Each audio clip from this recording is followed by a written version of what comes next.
चलिए तो देख लेते हैं आज हम एनुअल एवल्यूशन। फर्स्ट है आपका क्वेश्चन, डू एज डायरेक्टेड। आपको फर्स्ट में दिया हुआ है इसमें फिल इन द ब्लैंक्स। यार एक मिनट, ये आ क्यों नहीं रहा है, एक मिनट रुक नजर आ।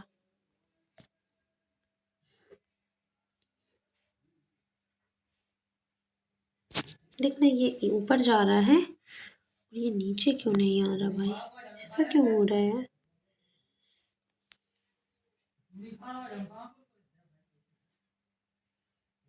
ये किसने किया यार इसको? चलिए चलिए तो आज हम लोग बात कर रहे हैं MP board class 8 general English solution annual evolution के बारे में। तो स्टार्ट करते हैं, ठीक है। देखिए फर्स्ट क्वेश्चन है डू एज डायरेक्टेड, फिल इसके बाद दिया है fill in the blanks with suitable article. First में आपको ए एंड द का यूज करना है। क्वेश्चंस आपके सामने ये रहे। फर्स्ट क्वेश्चन है Rafat asked blank question to बिना। किससे पूछा है उसने? बिना से। अब मुझे बताओ इसमें कि आपका इसमें आंसर क्या आएगा। तो इसका आंसर रहेगा A. Question number 2, blank beauty of Kashmir is very famous. Blank beauty of the Kashmir is very famous, तो यहाँ पर यूज होगा the beauty of Kashmir is very famous. Third देखिए, she gave me blank orange was root. तो first में तो N use होगा, लेकिन सेकंड में हम द यूज़ करेंगे। अब बहुत सारे ऐसे स्टूडेंट्स हैं, थोड़ा सा टाइम ले रही हूँ मैं, लेकिन मैं आपको बताती हूँ। जैसे अब बहुत सारे ऐसे स्टूडेंट्स हैं जो सोच रहे होंगे कि मैम यहाँ ऑरेंज लिखा है तो फिर यहाँ पर एन आ रहा है, तो फिर यहाँ पर द क्यों आ रहा है। तो अगर आपने नहीं पढ़ा है तो मैं आपको बता देती हूँ कि अगर एक ही नाउन बार बार रिपीट होता है तो उसके लिए हम द यूज़ करते हैं। तो इसीलिए मैंने सेकंड में बोला she gave me orange, the orange was rotten। ठीक है। चलिए अब आपको अपोजिट जेंडर लिखने हैं। अपोजिट जेंडर देख लेते हैं, हम लोग बात कर लेते हैं। ओके, फर्स्ट देखिए आप लोग, the boy is styling with his uncle. Sorry, the boy is staying, मतलब जो है बॉय जो है वो अपने अंकल के घर रुक रहा है। तो ये यहाँ पर बॉय है, यहाँ पर गर्ल होगा। The girl is staying with his की जगह हर और अंकल की जगह आंट हो जाएगा। समझ में आ रही बात? जेंडर चेंज करना था तो लड़का से लड़की, यहाँ पर उसका से उसकी, और अंकल मतलब चाचा से चाची। आई सा a lion and a tiger in the zoo. तो यहाँ पर लॉयन लिखा है, ये हो जाएगा लॉयनेस, और यहाँ पर लिखा है टाइगर, तो ये हो जाएगा टाइगरेस।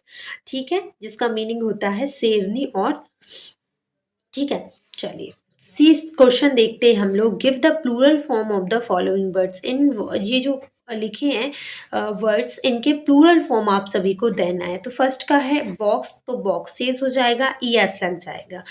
सेकंड का है फूड, तो क्या हो जाएगा? फीट। फूड है तो क्या हो जाएगा? फीट। थर्ड है आपका नाइफ, तो क्या हो जाएगा? नाइफ्स। क्या हो जाएगा? नाइफ्स। अब यहाँ पर फोर्थ है डेयर, तो डेयर का हमेशा डेयर रहता है, पहले से जो है फिक्स है ये, तो डेयर का क्या हो जाएगा? डेयर। ठीक है। क्वेश्चन नंबर डी देखना आप लोग। क्वेश्चन नंबर डी है आपका fill in the blanks with the correct form of the verb. आपको क्या करना है? करेक्ट फॉर्म जो है क्वेश्चंस की भरनी है। तो देखते हैं। क्वेश्चन फर्स्ट है there are no street light in our colony and mister Das teaches in the school. देखिए फॉर्म करेक्ट भरा चुकी है। क्वेश्चंस अगर आप देखना चाहें तो रिवीजन एक्सरसाइज थर्ड है, उसके जस्ट पीछे एनुअल एवल्यूशन दिया जाता है, उसमें आपको मिल जाएंगे। इनके दोनों के क्वेश्चन आपको उसी में मिलेंगे। ठीक है, तो पहले का आंसर हो जाएगा there are no street light in our colony, और सेकंड है ये कि mister Das teaches in this school. Mister Das कहाँ टीच करते हैं? इसी स्कूल में। ठीक है, चलिए change the following sentence as given in the bracket. आपको सेंटेंस जो है ब्रैकेट में जो दिए है ना, उनको क्या करना है, उसके अकॉर्डिंग सेंटेंस को चेंज करना है। तो फर्स्ट क्वेश्चन है the sky is overcast. So the sky is not overcast. क्या हो जाएगा? ओवरकास्ट लिखा है, इसको ओवरकास्ट हटा दो आप लोग। ठीक है, ओवरकास्ट नहीं रहेगा, नॉट लग जाता है। ठीक है, चलिए question number two the king has rewarded the poet, है ना, किंग ने पोएट को रिवॉर्ड दिया, पुरस्कारित किया। ठीक है, rewrite the sentence into interrogative, आपको इंट्रोगेटिव में से कन्वर्ट करना है। तो has the king rewarded the poet, अब यहाँ पर हैज़ पहले आ जाएगा क्योंकि इंट्रोगेटिव में हम क्या करते हैं, जो हेल्पिंग वर्ब होती है उसको आगे लिख देते हैं। ठीक है, ग्रामर आती है आप लोगों को, आती होगी है ना। Write the following sentence as directed, आपको ये डायरेक्टेड वाले करने।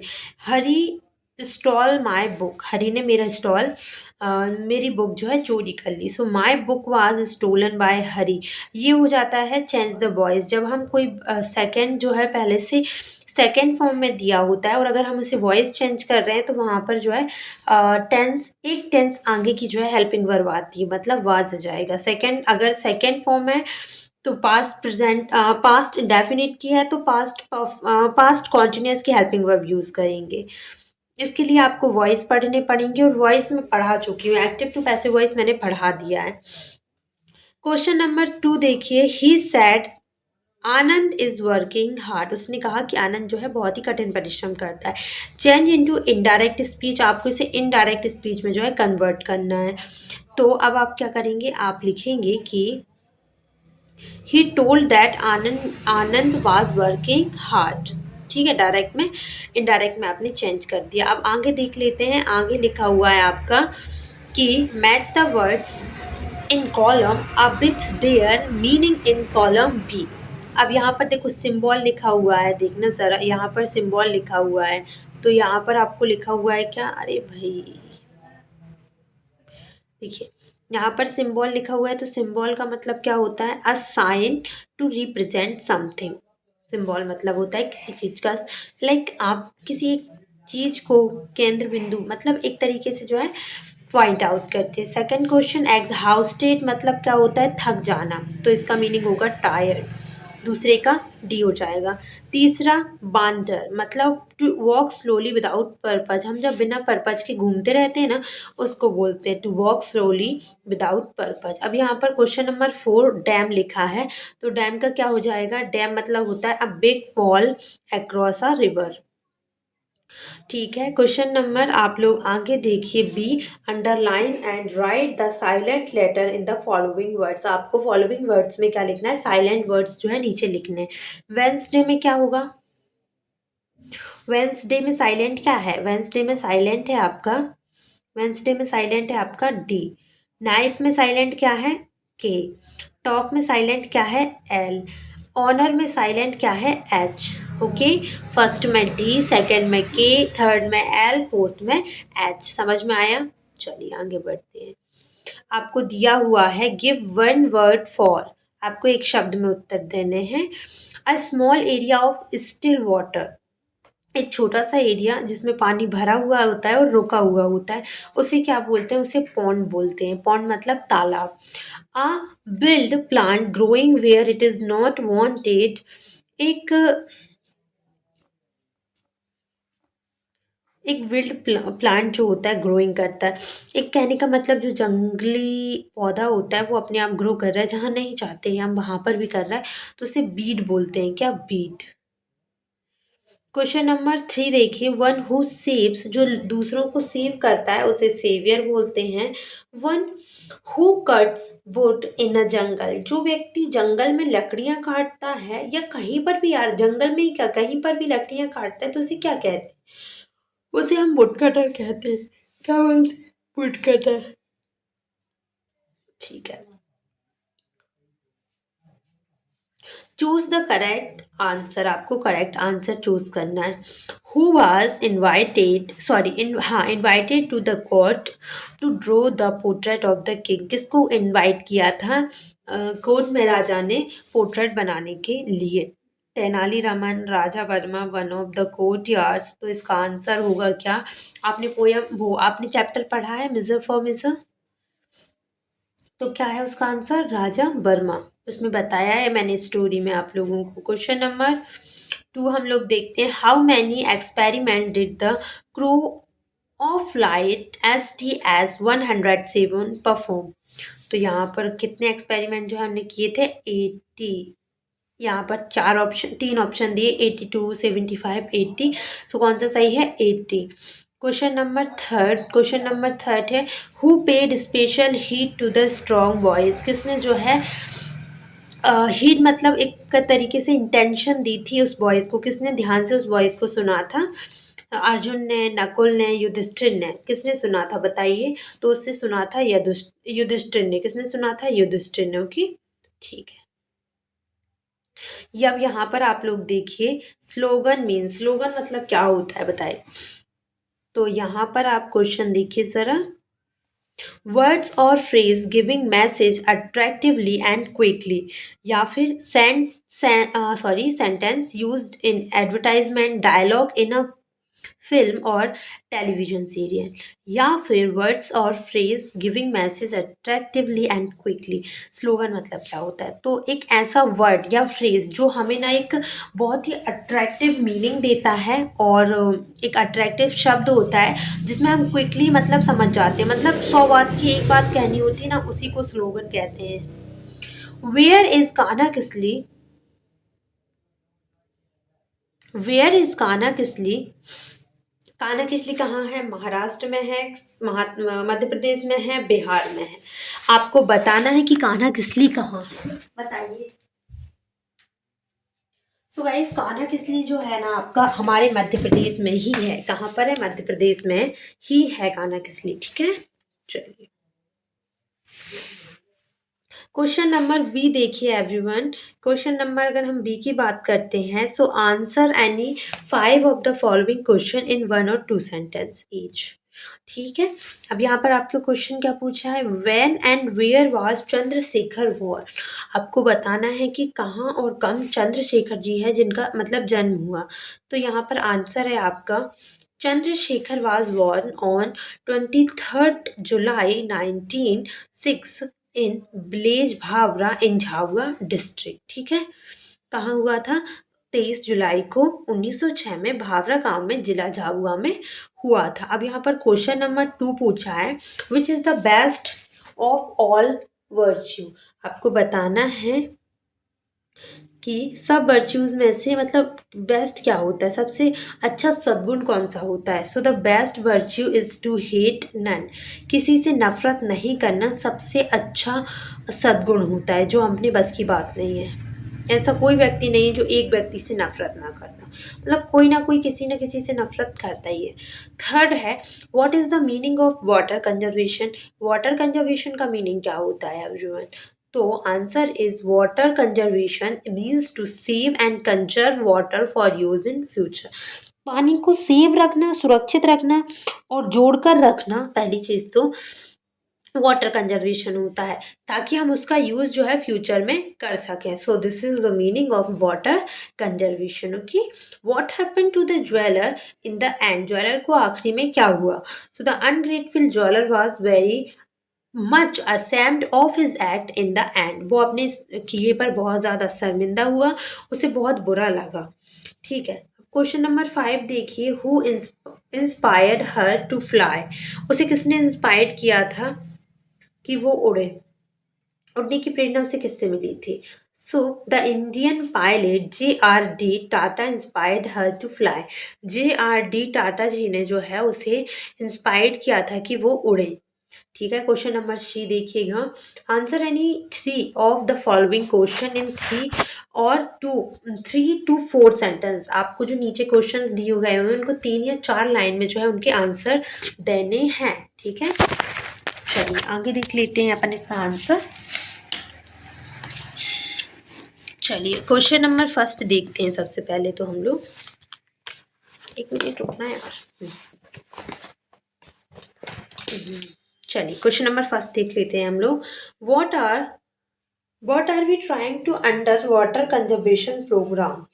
इसमें बोला गया है कि हम पानी बचाने के लिए हमें क्या करने की कोशिश कर रहे हैं, मतलब क्या चीज़ है जो हम सेटलमेंट कर रहे हैं, क्या चीज़ें हैं जो हम वाटर कंजर्वेशन के लिए करनी चाहिए, है ना। So under water conservation programme मी programme we are trying to harvest rain water and different at different level. हमें क्या करना है, पानी बचाने के लिए हम विभिन्न स्तरों पर बारिश का पानी जो है एकत्रित करने की कोशिश कर रहे हैं। वैसे इसमें राइट आंसर तो दिया ही नहीं, जो हार्वेस्ट वाला पॉइंट उठाया है। हम क्या करते हैं, पानी को to harvest rain water at different level, विभिन्न स्तरों पर हम बारिश का पानी जो है एकत्रित करने की कोशिश कर रहे हैं, जिससे जो है वाटर कंजर्वेशन हो सके और हम उसका यूज़ और भी बहुत सारी जगह पर कर सकें। what were the question put up by यक्ष, मेंशन एटलीस्ट फोर। कौन कौन से क्वेश्चंस हैं जो यक्ष के द्वारा जो है पूछे गए थे, कम से कम चार तो आप लोगों को बताना पड़ेगा। पहला क्वेश्चन उसने पूछा था कि which is the best road to heaven, कौन पहला क्वेश्चन था। सेकंड था which is the worst enemy of man.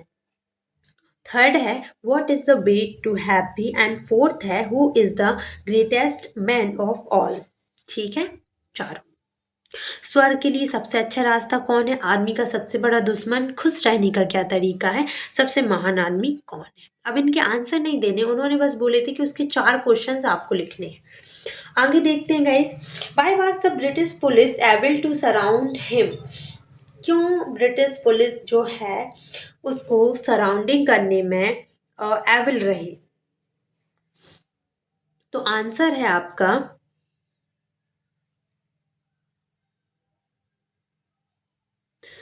On February 27, 1931, Chandrasekhar Azad met two of his comrades at Alfred Park in Allahabad. He was betrayed by an informer to British police, so he was surrounded by police. क्या होता है, 27 फरवरी 1931 को चंद्रशेखर जो होते हैं आज़ाद इलाहाबाद के Alfred park में अपने दो साथियों से मिले, और इसी बीच किसी इन्फॉर्मर ने, किसी मतलब उन्हीं के जो लोगों में से किसी भी, जो क्या बोलते हैं, मुखाबिर होता है, मतलब सर जो एक दूसरे के यहाँ बातें पहुँचाता है ना, उसने पुलिस को बता दिया, और इस तरीके से जो है वह ब्रिटिश पुलिस ने उनको घेर लिया। Question number 4, what write a short note on वगोरिया हेड। इसको ध्यान से पढ़ना, बिकॉज इस टाइप के क्वेश्चन 5 नंबर के क्वेश्चन में आते ही आते हैं। ठीक है, मैंने बता दिया आपको। The weekly market a week before Holi is Bhagoria Head. The Blazers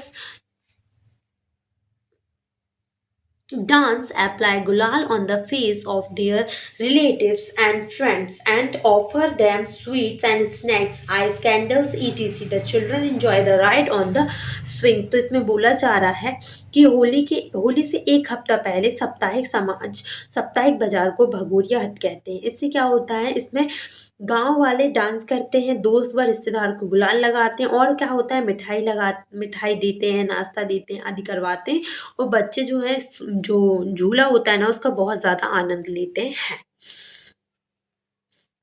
question number 4, answer any 4 of the following question. आपको इनमें से 4 क्वेश्चन के आंसर देने हैं। Why should be never give up in desire, हमें कभी भी निराश होकर क्यों नहीं छोड़ना चाहिए कोई भी चीज़ को। We should never give up in despair as there is always a tomorrow to start anew। क्या होता है, इसलिए नहीं छोड़ना चाहिए क्योंकि कल अवश्य होता है। एवरीवन, कभी ना कभी तो हमें जो चीज़ें हैं वो समझ में आएंगी, कुछ तो होगा कल, है ना। इसी आस में हम लोग भी काम करते हैं। Why did the robber do with the gold? Why did बोल रही हूँ, सॉरी। तो flowers and children sleep till morning। इसका आंसर नहीं दिया है, लेकिन जो चोर है उसने गोल्ड के साथ क्या किया, उसका चोरी करके और उससे रन अवे हो गया, भाग गया। इसका आंसर यही है। ठीक है, अब क्वेश्चन नंबर आगे देखिए आप लोग। 3rd, what do the flowers and children do till morning. फूल और बच्चे सुबह तक क्या करते हैं। अरे फूल और बच्चे क्या, सभी लोग सोते हैं भाई, हम भी सोते हैं। Flowers and children sleep till morning. कब तक सोते हैं, जब तक सुबह नहीं हो जाती है ना। Who always comes on market days, हमेशा कौन आता था, तो हु की जगह पे क्या लिख देना, the balloon man. The balloon man always comes on market days. Question number, what is the secret? So answer is, the secret is that the bird has built a nest in the tree and has laid 4 little egg in it।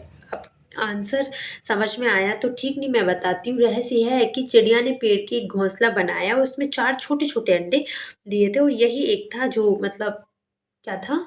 राज था।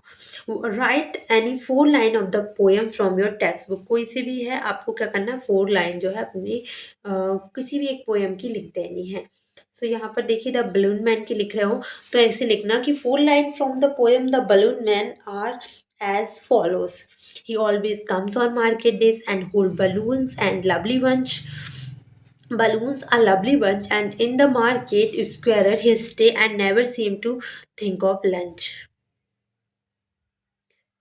आता था, उसके पास बहुत सारे फुग्गे रहते थे, bunch of balloon रहता था, वो कभी भी थिंक भी नहीं करता था लंच करने के बारे में। Read the passage carefully and answer the question given below it. आप क्वेश्चन दिए हैं उनके आंसर देने। बाय द वे मैं बता दूं कि एक पैसेज इसमें है, पैसेज आपको बुक में मिलेगा, इसमें नहीं मिलेगा, ठीक है। मैं इसमें सिर्फ क्वेश्चन एंड आंसर बता रही हूँ। So when and where was Florence Nightingale born? So Florence Nightingale was born on the 15th of May 1820 at Florence in Italy. Question number second, why was she called Florence? She called Florence because her parents called her so after the name of the city where she was born. What did she want to be? She wanted to be a nurse. How did she save the patient?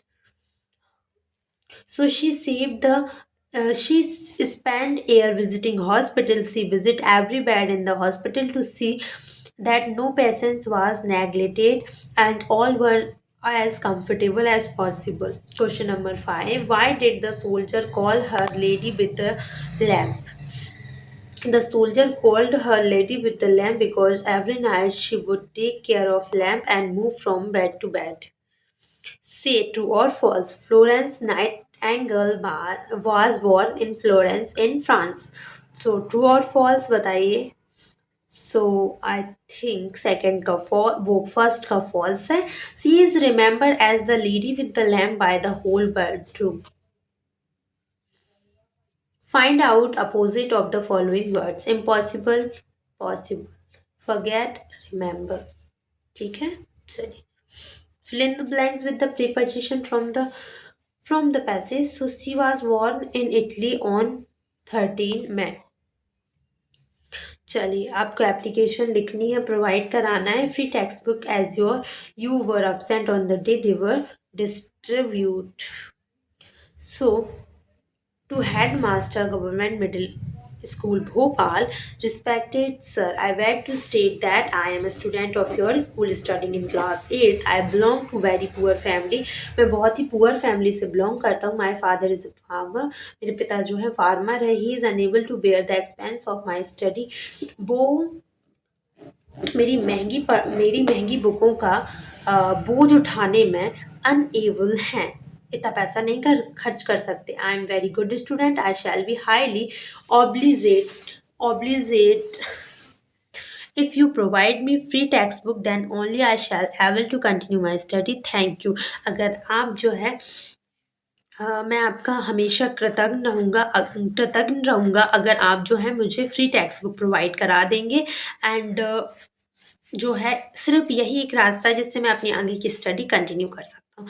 इसके बाद letter भी है. Letter भी आप लोग चाहें तो ये वाला लिख सकते हैं. क्वेश्चन नंबर 8 में आपको एक टॉपिक पे लिखना है. तो यहाँ पर सारे टॉपिक्स पे लिखा है तो आप स्क्रीनशॉट ले लें अगर आपको याद करना अच्छा लगे तो. ठीक है, अगर समझना है तो प्लीज़ मुझे कमेंट सेक्शन में बता देना. मैं अलग से इस पर वीडियो बना दूँगी. ठीक है, ये देखिए सारी चीज़ें मैं आपके साथ शेयर कर दे रही हूँ. ठीक है, ये वाला a festival you like to the most. Okay, so बस इतना ही अभी है ना. ठीक है.